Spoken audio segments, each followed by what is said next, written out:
Ինչ կասեք Նիկոլ Փաշինյանին, եթե հանդիպեք կամ նա ձեր դիմաց դուրս գա։ Ոչ մի բան չի ասի բալես, ոչ մի բան։ Բացարձակ ոչ մի բան, բացարձակ։ Ոչ ուզում են հանդիպեն, ոչ ուզում են բանել։ Այդ երկու բառով ասելու բան չէ։ Ես կասեմ են ինչ-որ 18 թվին հենց առաջի պահից մտածել եմ իր հետ կապված։ Թե ինչի վիզ վերցրեցիր մի բան, որը ոտքի դեր գցելու ու ոտքի գցելու տեղը ջարդեցի ժողովրդի գլխի, հա? Այդքան բան է։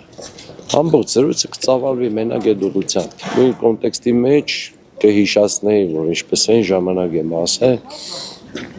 որ ինքը համայն հայության վարչապետը չէ, որ ինքը ապրում է վարչապետ անունով կղզում եւ մարդկանց իրոք փոքր խմբի վարչապետ է եւ այդ խումբը քանի գնաց ավելի փոքրացավ։ Ինչ պետք է ասեմ, որ ասեցի օգուտ պետք է։ Կհասնեմ թոշակները շատ քիչ է, չչին աշխատավարձ է, չեն գնահատում մարդու աշխատանքներին, արդեն 80 տարվա ստաժ ունեմ, բայց Եթե իմաստունս կա, այս փողոցը կա մայտերը կփոխեմ։ Մեր դիմաստուն կա, կսեմ դավաճան։ Ես օրերնի, ես իրան կարհամարեմ։ Սեմամ դիսպեղաճան, չեմ արտար աշխատի, խոսերի դետ տեղ բայի։